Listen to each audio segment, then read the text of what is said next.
అన్నదాత అన్నదాత మీ అన్నదాత చెమటోడ్చి ఆహారాన్నందించే రైతన్న అనునిత్యం నీ కండదండగా నిలిచే నేస్తం ఎవరన్నా అన్నదాత అన్నదాత మీ అన్నదాత.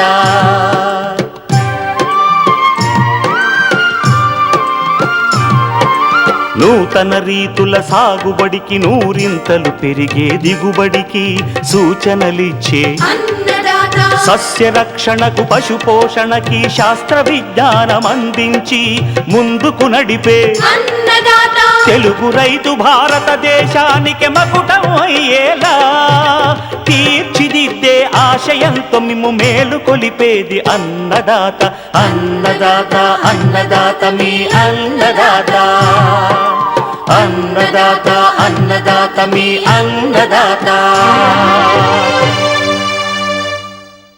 అన్నదాత ప్రేక్షకులకు నమస్కారం. ఈనాటి ముఖ్యాంశాలు: మామిడికాయ పెరిగే దశలో యాజమాన్య సస్యరక్షణ చర్యలు, యాసంగి వరిని నష్టపరుస్తున్న కాండం తొలచు పురుగు నివారణ, వేసవిలో పాలీహౌజుల్లో సాగు చేసుకోదగ్గ కూరగాయలు, ఇంకా జై కిసాన్ వ్యవసాయ సమాచారం.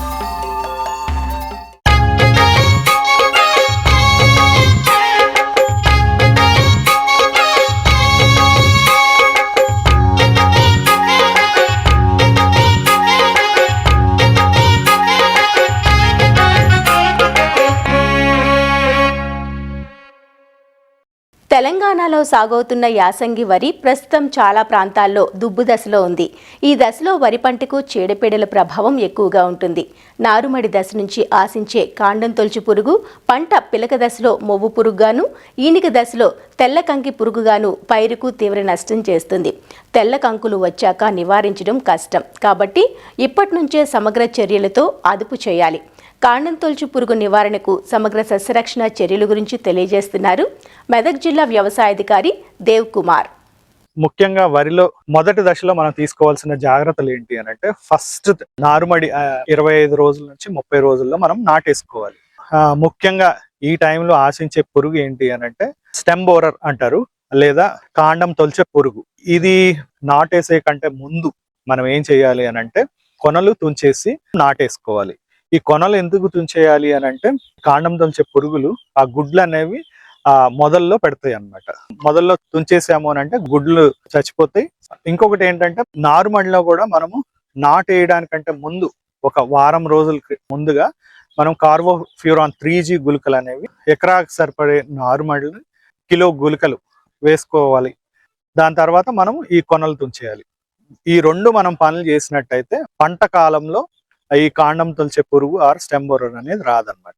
నాటేసేసిన తర్వాత కూడా మనము దీన్ని నివారించుకోవచ్చు. ఎట్లా అని అంటే, మనం నాటేసిన వెంటనే మనము ఈ కార్బోఫ్యూరాన్ 3G గుళికలు అనేవి 8 నుంచి 10 కిలోలు ఒక ఎకరాకి చల్లినట్టయితే ఆ కాండం తొలచే పురుగుని నివారించుకోవచ్చు. ఇది కూడా చేయలేకపోయాం. కాండం తొలచే పురుగుని కూడా మనము ఎలా నివారించుకోవచ్చు అని అంటే, ఫస్ట్ థింగ్ మనము ఆ పంటకి నష్టం కలుగుతుందా లేకపోతే కలుగుదా, ETL అంటారన్నమాట, ఎకనామిక్ థ్రెషోల్డ్ లెవెల్. దాన్ని మానిటర్ చేయటానికి కాండం తొలచే పురుగులు సంబంధించిన లింగాకర్షక బుట్టలు ఉంటాయి అన్నమాట. అది ఒక ఎకరాకి సంబంధించిన దాంట్లో 5 నుంచి 10 లింగాకర్షక బుట్టలు మనం పెట్టుకోవచ్చు. సో ఈ లింగాకర్షక బుట్టలు పెట్టుకున్నట్టయితే మనకి ఆ పురుగు ఉధృత అనేది తెలుస్తుంది అన్నమాట. సో ఒకవేళ ఆ లింగాకర్షక బుట్టల్లో అడల్ట్ పురుగులు అనేవి అంటే రెక్కల పురుగులు అనేవి మనకు కనిపించినట్టయితే ఒక 5 నుంచి 10 ఉన్నాయి అని అనుకోండి, దాన్ని బట్టి మనం పురుగు మందు కొట్టాల్సి వస్తుంది అన్నమాట. ఒకవేళ మనకు అసలు లింగాకర్షక బుట్టల్లో పురుగులు పడలేదు అనుకోండి, సో మనం పురుగు మందు కొట్టాల్సిన అవసరం లేదు. ఒక 5 నుంచి 10 అడల్ట్ అంటే ఇన్సెక్ట్స్ మనకి ఆ లింగాకర్షక బుట్టల్లో కనిపించినట్టయితే, ఒకటి ఏంటంటే ఫిప్రోనిల్ 1 లీటర్ నీటికి 2 ml 200 లీటర్లు ఒక ఎకరాకు సరిపోతుంది అనమాట. క్లోరిఫైరిఫాస్ 2.5 ml 1 లీటర్ నీటికి కలిపి పిచికారీ చేసుకోవచ్చు. ఇవన్నీ రైతులు గుర్తు చేసుకుని నివారణ చర్యలు తీసుకోవాలని కోరుకుంటూ మీ జిల్లా వ్యవసాయాధికారి. Thank you.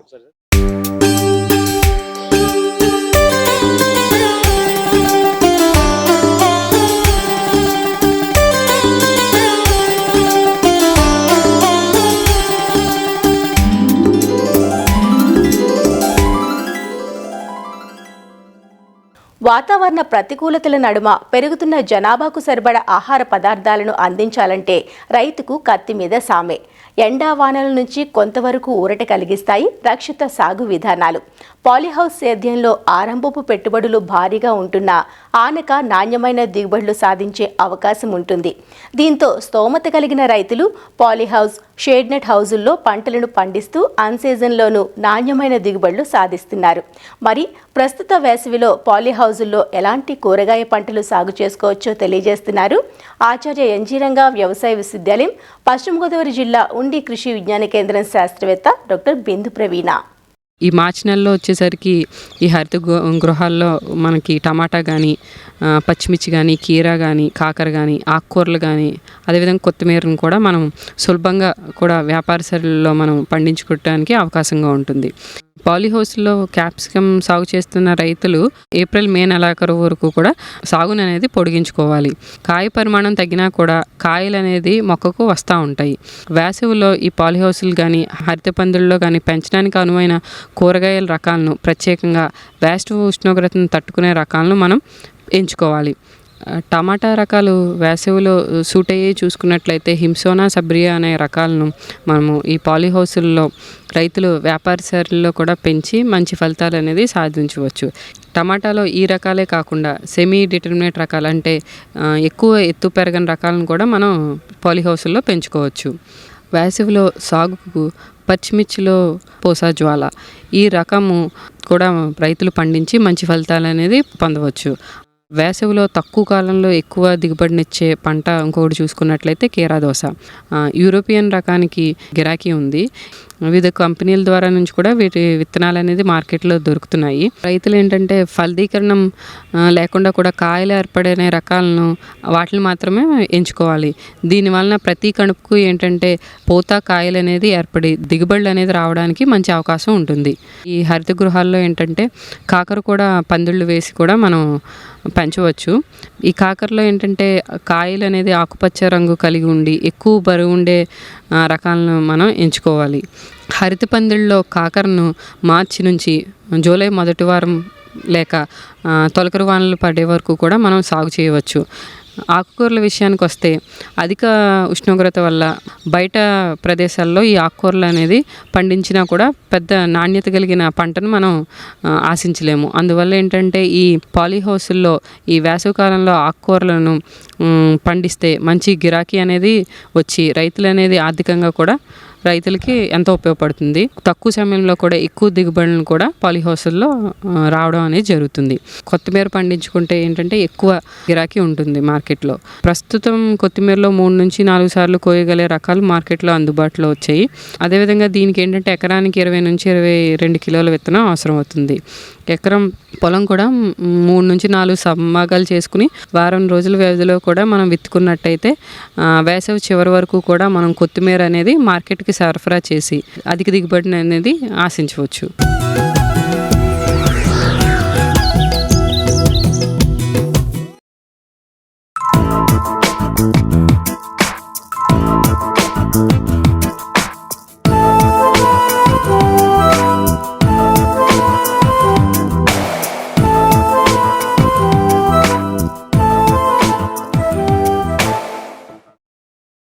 ఉభయ తెలుగు రాష్ట్రాల్లోని మామిడి తోటలన్నీ దాదాపు పిండి దశ నుంచి కాయ పెరిగే దశలో ఉన్నాయి. ఇటీవలి కాలంలో మామిడికాయలకు కవర్లు తొడిగే పద్ధతి ప్రాచుర్యం పొందింది. కవర్లు తొడిగినప్పుడు చీడపీడల సమస్య పెద్దగా ఉండదు. అయితే కవర్లు వాడని తోటల్లో కాయకు చీడపీడలు ముప్పుగా మారుతాయి. కాయ పెరిగే దశలో తామర పురుగులు, తేనెమంచు పురుగు, పక్షి కన్ను తెగులు ఆశిస్తూ ఉంటాయి. దీనివల్ల మంగు ఏర్పడి కాయ నాణ్యత దెబ్బతింటుంది. అంతేకాదు నీటి యాజమాన్యం కూడా సక్రమంగా ఉండాలి. అప్పుడే కాయ సైజు బాగా పెరిగి మంచి దిగుబడి వస్తుంది. కాయ పెరిగే దశలో మామిడి తోటల్లో ఎలాంటి యాజమాన్య సస్యరక్షణ చర్యలు చేపట్టాలో సూచనలు అందిస్తున్నారు ప్రొఫెసర్ జయశంకర్, తెలంగాణ రాష్ట్ర వ్యవసాయ విశ్వవిద్యాలయం జగిత్యాల వ్యవసాయ పాలిటెక్నిక్ కళాశాల assistant professor doctor K Swathi. పండిస్తున్నటువంటి అన్నిట్లో కూడా మామిడి అనేటువంటిది మన తెలంగాణ రాష్ట్రంలో విస్తారంగా పండించేటువంటి పండ్ల తోటల్లో ప్రధానమైనటువంటిది. సో పిందె నుండి కాయ పెరుగుదల దశలో ఉంది. పిందె దశలో ఆశించే వాటిలో ఎక్కువగా తేనె మంచు, తర్వాత తామర పురుగులు ఉధృతి ఎక్కువ ఉంటుంది. కాయలపైన గోకి రసాన్ని పీల్చడం వల్ల మరక ఏర్పడుతుంది. ఈ మరక వల్ల కాయ పెరిగిన దశలో వాళ్ళు మార్కెటింగ్కి తరలించేటప్పుడు ట్రేడర్స్ తీసుకోవడం అనేటువంటిది ఉండదు. సో దానివల్ల రైతులు తీవ్రంగా నష్టపోతారు. సో అందుకని ఈ దశలో మనం తీసుకోవాల్సినటువంటి జాగ్రత్తల్లో ఒకటి మనకి తేనె మంచు, తర్వాత వివిధ రకాలైనటువంటి రసం పీల్చే పురుగుల నుంచి మనం కాపాడుకోవాలి. 200 గ్రాముల థయోమితాగ్జమ్ 25% WG 500 లీటర్ల నీటికి కలుపుకొని స్ప్రే చేసుకోవాలి. కొన్ని రకాలైనటువంటి దశేరి, తర్వాత తోతాపురి ఇట్లాంటి హిమాయత్ వీటిలో బూడిద తెగులు అనేటువంటిది గమనించడం జరిగింది. దీని నివారణ కోసం మనకు హెక్సాకోనజోల్ 1/2 లీటర్ 500 లీటర్ల నీటికి కలుపుకొని పిచికారీ చేసుకోవాలి. ఇప్పుడు వాతావరణంలో ఉష్ణోగ్రత అనేటువంటిది పెరుగుతుంది కాబట్టి పోషకాలు సమతుల్యంగా లేకపోవడం వల్ల కూడా పిందె అనేటువంటిది రాలడం జరుగుతుంది. సో దీని నివారణ కోసం అంటే మనకి ఇప్పుడు ఆల్రెడీ పిందె ఉన్నటువంటి వాటిని నిలుపుకోవడం కోసం నాఫ్థలిన్ ఎసిటిక్ యాసిడ్ 500 లీటర్లకు 100 నుంచి 110 ml కలిపి పిచికారీ చేసుకోవాలి. దాంతోపాటు ఇంకా ఏంటంటే మనకి ఇప్పుడు కాయ పెరుగుదల దశలో ఉంటుంది. నీటి యాజమాన్యం అనేటువంటిది ముఖ్యంగా చేపట్టాలి. రైతులకు ఒక అపోహ ఏంటంటే ఇప్పుడు ఈ టైంలో నీరు అందించాలా లేదా అనేది ఒక అపోహ ఉంటుంది. తప్పకుండా ఇప్పుడు ఏంటంటే మనకు నీటిని అందించడం అనేటువంటిది ఎంతైనా అవసరము. నీటిని అందించినప్పుడు కాయ పెరుగుదల అనేటువంటిది ఉంటుంది. కాబట్టి ఇప్పుడు క్రమం తప్పకుండా వారం నుంచి 10 రోజుల వ్యవధిలో ఒక నీటి తడి అనేటువంటిది ఇవ్వాలి. ఈ దశలో చేపట్టాల్సిన దాంట్లో కాయ పరిమాణం పెరగడం కోసం మనకు పోషకాల యాజమాన్యం అనేటువంటిది చాలా అవసరము. 1 kg యూరియా, తర్వాత 800 గ్రాముల పొటాష్ అనేటువంటిది రెండింటిని కలిపి బేసిన్స్లో వేసుకోవాలి.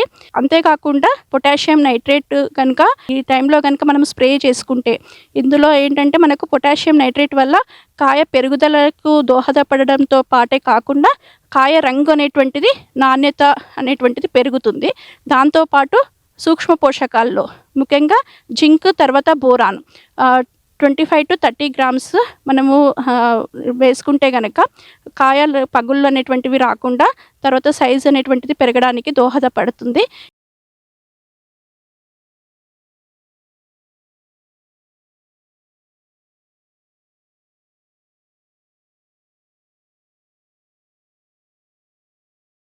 అన్నదాత టోల్ ఫ్రీ నంబర్ ద్వారా పంటల సాగులో రైతులు లేవనెత్తే సందేహాలకు దృశ్య రూపం మీకోసం.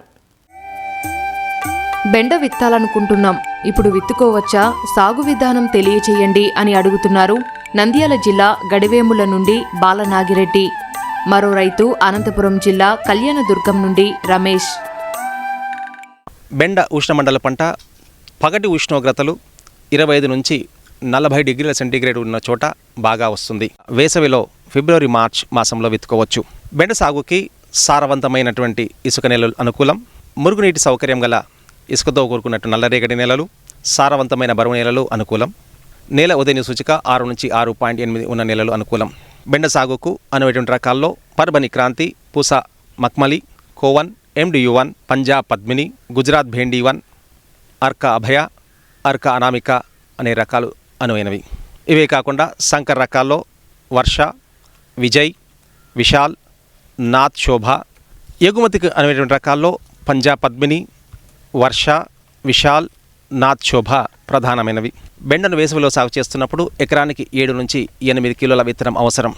వేసవిలో సాగు చేస్తున్నప్పుడు రసం పీల్చే పురుగుల బెడద అధికంగా ఉంటుంది. ఈ రసం పీల్చే పురుగుల బెడద నుంచి సంరక్షణ కోసం కిలో విత్తనానికి 5 మిల్లీలీటర్ల ఇమిడాక్లోరోపిడ్తో విత్తన శుద్ధి చేసుకోవాలి. అదేవిధంగా తెగులు నుంచి సంరక్షణ కోసం 4 గ్రాముల ట్రైకోడర్మా వేడే కల్చర్తో కూడా విత్తన శుద్ధి చేసుకోవాల్సి ఉంటుంది. వేసవిలో సాగు చేస్తున్నప్పుడు భూమిని 4 నుంచి 5 సార్లు బాగా దున్ని బోదలు చేసుకొని 2 వరుసల మధ్య 45 సెంటీమీటర్లు, వరుసల్లో విత్తనానికి మధ్య 15 నుంచి 20 సెంటీమీటర్ల ఎడంతో విత్తుకోవాల్సి ఉంటుంది. ఆఖరి దుక్కిలో 150 కిలోల సింగిల్ సూపర్ ఫాస్ఫేట్, 33 కిలోల మ్యూరేట్ ఆఫ్ పొటాష్ని కూడా వేసుకోవాల్సి ఉంటుంది. 105 కిలోల యూరియాను 3 దఫాలుగా ఆఖరి దుక్కిలో విత్తిన 30 రోజప్పుడు, అదేవిధంగా 45 రోజులప్పుడు వేసుకోవాల్సి ఉంటుంది. సంకర్ రకాలు వేసుకున్నప్పుడు 50% అదనంగా రాసాయనిక ఎరువులు వాడాల్సి ఉంటుంది. 2 కిలోల అజిటోబ్యాక్టర్ లేదా అజోస్పైరులం, అదేవిధంగా 2 కిలోల ఫాస్ఫోబ్యాక్టీరియా కూడా 50 కిలోల పశువుల ఎరువులో కలుపుకొని 7 నుంచి 10 రోజుల పాటు నీళ్లు చిలకరిస్తూ ఆఖరి దుక్కిలో కలిదునాల్సి ఉంటుంది. వేసవిలో వచ్చేటువంటి కలుపు సమస్యను అధిగమించడానికి విత్తిన వెంటనే భూమిలో తగినంత తేమ ఉన్నప్పుడు పెండిమిథాలిన్ 1.2 లీటర్లు 200 లీటర్లు కలుపుకొని భూమంతా కూడా తడిసేలా పిచికారి చేసుకోవాల్సి ఉంటుంది. కూలీలతో ఒకసారి కలుపు తీసుకోవాల్సి ఉంటుంది.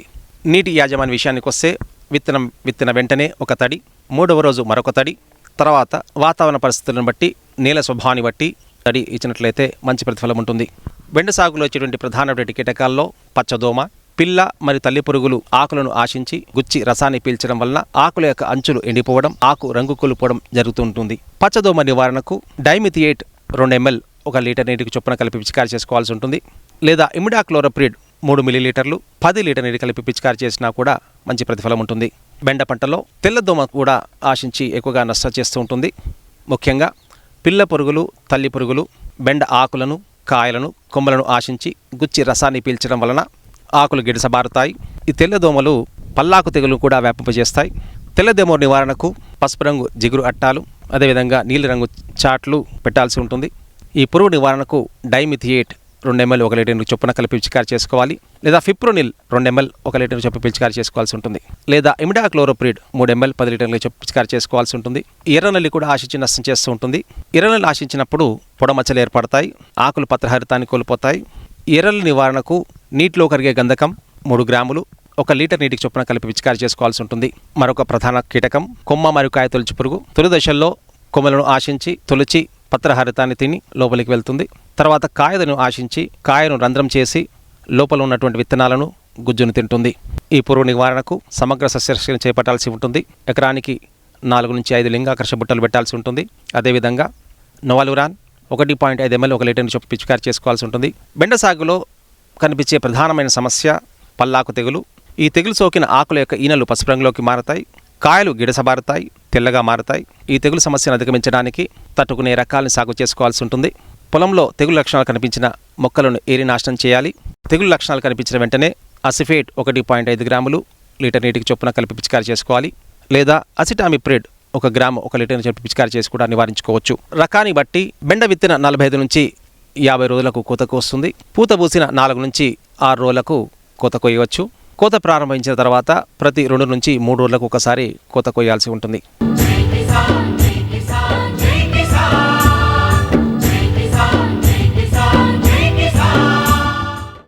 వ్యవసాయ సమాచారం ఇప్పుడు జై కిసాన్లో చూద్దాం. వ్యవసాయమంటే ఉన్న మక్కువతో సాగుబాట పట్టాడు నెల్లూరు జిల్లాకు చెందిన యువ రైతు చిరంజీవి. బీటెక్ పూర్తి చేసి ప్రైవేటు కంపెనీలో ఉద్యోగం చేస్తూనే సాగును కొనసాగిస్తున్నాడు. చిన్నతనంలో తండ్రికి సాయంగా ఉంటూ సాగుపై మమకారం పెంచుకున్నాడు. చిరంజీవిది పొదలకూరు మండలం ఇనుకుర్తి పంచాయతీ పరిధిలోని ముదిగేడు. వారసత్వంగా వచ్చిన పొలంలో నిమ్మను సాగు చేస్తూ అంతరంగా బీర, దొండ, కాకర సాగు చేస్తున్నాడు. సంప్రదాయ పంటలతో పాటు గతేడాది పూల సాగు దిశగా అడుగులు వేశాడు. ఉద్యాన శాఖ అధికారుల ప్రోత్సాహంతో 2 ఏళ్ల క్రితం ప్రభుత్వ సబ్సిడీతో నిర్మించుకున్న షేడ్ నెట్లో చామంతి వేశాడు. ప్రస్తుతం చామంతి నుంచి మంచి ఆదాయం వస్తోందని, కిలో చామంతికి ప్రస్తుతం 150 నుంచి 200 రూపాయల వరకు ధర పలుకుతోందంటూ రైతు చెబుతున్నాడు. స్థానికంగా డిమాండ్ ఉండటంతో సమీప మార్కెట్లకి పూల సరఫరా చేస్తున్నానని, సాగు లాభసాటిగా ఉందంటూ వివరిస్తున్నాడు. నేను బీటెక్ పూర్తి చేశాను. 2009-2013లో బీటెక్ చేసిన. మాకు చిన్నప్పటి నుంచి వ్యవసాయం మీద అవగాహన ఉంది. నేను చదువుకునే రోజుల్లో నేను 10th డిప్లొమా చేసేటప్పుడే మాకు నిమ్మ చెట్లు ఉండేది. మా నాన్నగారికి నేను ఒక్కడనే ఉన్నందువల్ల నాన్నగారికి సపోర్ట్గా చిన్నప్పటి నుంచి మనకి వ్యవసాయం చేయడం ఇంట్రెస్ట్ చేస్తూ ఉండేవాడిని. అదేవిధంగా నాకు బీటెక్ పూర్తి అయిపోయిన తర్వాత కూడా 2014-19లో లోకల్లోనే మామూలుగా ఒక ఫీల్డ్ అసిస్టెంట్ జాబ్ దొరికింది. ఈ జాబ్ చేసుకుంటూనే నేను వ్యవసాయం చేసేవాడిని. అట్లా మాకు నిమ్మ చెట్లు ప్లస్ పందిరి ఉన్నది, దొండపందిరి. ఆ దొండపందిరి, ఆ పందిరి కింద బేర, కాకర అనేది మేము కంటిన్యూగా 2017 నుంచి కంటిన్యూగా వేస్తూనే ఉన్నాము. ప్రజెంట్ రీసెంట్గా ఏంటంటే మాకు హార్టికల్చర్ డిపార్ట్మెంట్ తరఫున మాకు షేడ్ నెట్ అనేది 2024-25 బడ్జెట్లో మాకు కొత్తగా నెల్లూరు డిస్టిక్ తరఫున హార్టికల్చర్ డిపార్ట్మెంట్ వారు మనకు ఇవ్వడం జరిగింది. ఫస్ట్ దఫా బేరేసాము. అక్కడ మనకు కొంచెం పాలినేషన్ జరగక కొంచెం ఇబ్బందిగా ఉండింది. తర్వాత వెంటనే చామంతి వేసాను 2025 నవంబర్లో. ప్రజెంట్ చామంతి మనకు బాగానే ఫ్లవరింగ్ రావడం, అమ్మడం అనేది బాగున్నది, బాగా జరుగుతున్నది. చామంతి 150 నుంచి 200 రూపాయల మార్కెట్ జరుగుతూ ఉన్నది. లోకల్గానే మనకి డిమాండ్ ఉండడం వల్ల పొదలకూరు ప్లస్ సైదాపురము, నెల్లూరు ఇక్కడికే సరిపోతున్నాయి. నేను వేసే పూలు ఇక్కడికి మనకి బయటికి వెళ్ళే అవకాశం లేకుండానే లోకల్లోనే మార్కెట్ చేసుకుంటున్నాను. ప్రజెంట్ ఒక 2 టన్నులు వచ్చింది. ఇంకా ఒక టన్ను దాకా మనకి వస్తుంది. ఇది కొత్తగా ఈ దఫా వేయడం వల్ల కొంచెం ఆటుపోట్లు అనేది చిన్నగా జరిగినాయి. దానివల్ల మనకి ఇబ్బంది ఏం లేదు, అట్లానే నష్టం ఏం జరగలేదు. మనకి ప్రజెంట్ మేము లాభదాయకంగానే ఉన్నాము. చామంతి వల్ల చామంతి వేయడానికి మనకి ఆ డిపార్ట్మెంట్ వారు మనకి సబ్సిడీ ఇవ్వడం జరిగింది. బెడ్స్ వేసుకోవడం కానీ, రైజింగ్ కానీ, డ్రిప్కి కానీ అన్నీ కలిసి మనకు ఒక 8 lakhs దాకా ఖర్చు అయింది. వాళ్ళు మనకు ఒక 4.5 లక్షల దాకా మనకి సబ్సిడీ ఇవ్వడం జరిగింది. వచ్చి 25 లక్షలు అయింది, 25.5 లక్షలు అయింది. మనకు సబ్సిడీ 12.5 లక్షలు మాత్రం, 12,40,000 మాత్రం మన డిపార్ట్మెంట్ వారు ఇచ్చారు ప్రజెంట్. అప్పుడు మనకి ఏంది షేడ్ నెట్ వేసుకోవడానికి, కానీ మన షేడ్ నెట్ వేసుకున్నా కూడా లోపల పంట వేసుకోవడానికి సపరేట్గా ఇస్తారు. అది మన ఖర్చు లోపల బెడ్కి కానీ, లైట్లకు కానీ ఇవన్నీ ఒక 8 లక్షల దాకా ఖర్చు అయింది. దాంట్లో మనకి ఒక 4.5 లక్షలు మనకి డిపార్ట్మెంట్ వారు మనకి సపరేట్గా ఇవ్వడం జరిగింది. 2019 నుంచి కంటిన్యూగా నేను సుధాకర్ కంపెనీలో FCOగా వర్క్ చేస్తున్నాను, ఫీల్డ్ ఆఫీసర్గా. జాబ్ చేస్తూనే వ్యవసాయం చేసుకుంటున్నాను. ఈ వ్యవసాయం అనేది మనకు కొంచెం ఫ్యాషన్, పిచ్చి. ఆదాయాలు వస్తుంటాయి, ఒక్కొక్కసారి నష్టాలు కూడా ఖచ్చితంగా జరుగుతాయి, రాకుండా ఉండవు. కానీ అది ఆపడం అనేది ఎవరికి రాదు, మనకు కూడా అంతే, చేస్తూనే ఉంటాం. మన నెల్లూరు డిస్టిక్ మొత్తానికి మన కలెక్టర్ హిమాంశు శుక్లా సార్ గారు డిస్టిక్ మొత్తాన్ని ఒక్కొక్క విలేజ్లో స్పెషల్గా ఎవరు వెరైటీ పంటలు ఏమి వేస్తున్నారు, ప్లస్ ఎవరు బాగా పంటలు వేస్తున్నారని చూసి ఒక్కో పంచాయతీకి ఒక్కొక్కరిని సెలెక్ట్ చేశారు. వాళ్ళల్లో మా పంచాయతీ పొదలకూరు మండలం ఇనుగుర్తికి పంచాయతీగా నన్నుగా సంగాపు చిరంజీవి అనే అబ్బాయిని ఛాంపియన్ ఫార్మర్గా జరిగింది. ఆటుపోట్లు సర్వసాధారణమైన వ్యవసాయ రంగంలో పరిస్థితులకు అనుగుణంగా ముందుకెళ్తేనే విజయం సాధిస్తామంటూ ఈ యువ రైతు తన అనుభవం ద్వారా తెలియజేస్తున్నాడు. పార్వతీపురం మన్యం జిల్లా రస్తా కుంటుబాయి కృషి విజ్ఞాన కేంద్రంలో 42వ శాస్త్రీయ సలహా సంఘ సమావేశం జరిగింది. గత ఏడాది కృషి విజ్ఞాన కేంద్రం ఆధ్వర్యంలో చేపట్టిన వివిధ కార్యక్రమాల పురోభివృద్ధిని తెలియపరచడంతో పాటు వచ్చే ఏడాది చేపట్టబోయే కార్యక్రమాల గురించి అధికారులు, శాస్త్రవేత్తలు చర్చించారు. క్షేత్రస్థాయిలో పర్యటించి కేవీకేలో సాగులో ఉన్న పంటల వివరాలు, నూతన వంగడాలు, సాంకేతికత వినియోగం వంటి అంశాలను వివరించారు. రస్తగుండుబాయి కృషి విజ్ఞాన కేంద్రంలో శాస్త్రీయ సలహా మండలి సమావేశం జరపడం జరిగింది. గత సంవత్సరము పంటలు గాని, పశుపోషణలో గాని, గృహ విజ్ఞానం గాని ఇలాంటి ప్రోగ్రామ్స్ ఏమేం చేశారు, వచ్చే సంవత్సరం మనము ఏమేం ప్రోగ్రామ్స్ చేయాలి అనే దాని మీద ఒక ప్లానింగ్ కోసం ఈ శాస్త్రీయ సలహా మండలి సమావేశం ప్రతి సంవత్సరం మనం జరుపుతాము. ముఖ్యంగా పార్వతీపురం మన్యం జిల్లా చూసుకున్నట్లయితే ఖరీఫ్లో ముఖ్యంగా వరి, మొక్కజొన్న ఈ పంటలు ఎక్కువగా వేస్తూ ఉంటారు. అదేవిధంగా రబీలో కూడా మనకి మినుము, మొక్కజొన్న ఎక్కువగా పడతా ఉంది. వీటిలో ముఖ్యంగా మనకి trials, OFTs, on farm trials, FLDs ఏమి చేయాలి అనేది ప్లాన్ చేస్తూ ఉన్నాము. అదేవిధంగా హార్టికల్చర్కి వచ్చేసరికి మనకి ఇక్కడ జీడి మామిడి అనేది ముఖ్యమైన పంట. దీనిలో ఆదాయము రైతులు చాలా తక్కువగా రావటం వల్ల అంతర పంటలుగా మనము ఈ పైనాపిల్ దాని మీద మన కృషి విజ్ఞాన కేంద్రం పెద్ద ఎత్తున ప్రోగ్రాం చేయటం జరుగుతూ ఉంది. దాని మీద కూడా క్షేత్రస్థాయిలో పరిశోధనలు చేపట్టడం జరిగింది. అదేవిధంగా బనానాలో వేరే దేశాలకు ఎక్స్పోర్ట్ కోసం అనేది ప్రెసిషన్ ఫార్మింగ్ ఇన్ బనానా అనే అంశం మీద కూడా మనకి ప్రయోగాలు చేయాలని ఈ సంవత్సరము మనం చేపట్టడం జరిగింది. ముఖ్యంగా ఇంకా చూసుకున్నట్లయితే జిల్లాలో ఈ గ్రాఫ్టెడ్ కూరగాయల పెంపకం దాని మీద రైతులు ఎక్కువగా ఆసక్తి చూపుతా ఉన్నారు. దాని మీద కూడా మనం క్షేత్రస్థాయి పరిశీలనలు చేయటం జరుగుతుంది. ఈ సంవత్సరం కార్యాచరణలో మనం పెట్టడం జరిగింది. మరి పశుపోషణలో చూసుకున్నట్లయితే ముఖ్యంగా ఈ వేసవి కాలంలో పచ్చగడ్డి దొరకటం అనేది చాలా ఇబ్బందికరమైన విషయము. దానిలో భాగంగా మన దత్తత గ్రామాల్లో ఒక సెంటు పశుగ్రాసాల మీద పరిశీలనలు చేయాలనేది కూడా మనం చేపట్టడం జరిగింది. ఇంకా చూసుకున్నట్లయితే గృహ విజ్ఞానంలో ముఖ్యంగా జీడి పండు దాని నుంచి వివిధ పదార్థాలు అంటే స్క్వాష్ కానివ్వండి ఇలాంటివి చేయటానికి కూడా దానికి ప్రణాళికలు చేస్తూ ఉన్నాము. పోయిన సంవత్సరము నత్తలు అనేవి వివిధ పంటల్లో బాగా ఎక్కువగా ఇబ్బంది కలిగించడం జరిగింది. దాని మీద కూడా మన క్షేత్రస్థాయిలో పరిశీలన చేయడం జరుగుతుంది. అదేవిధంగా మనకి ఇంకా రబీ కంది, అదేవిధంగా ప్రొద్దుతిరుగుడు కొత్తగా ఈ సంవత్సరము ఇంట్రడ్యూస్ చేయాలనేది ఇక్కడ ప్లాన్ చేయడం జరుగుతూ ఉంది. మరిన్ని విభిన్న అంశాలతో రేపటి అన్నదాతలో మళ్ళీ కలుసుకుందాం. నమస్కారం. అన్నదాతలు తమ సందేహాలు, సమస్యలను 1-800-425-4085 టోల్ ఫ్రీ నంబర్లో ఉదయం 10 నుంచి 11 గంటల మధ్య పని దినాలలో సంప్రదించగలరు. ఈ కార్యక్రమాన్ని యూట్యూబ్లో www.youtube.com/annadaata ETV లింక్ ద్వారా వీక్షించవచ్చు.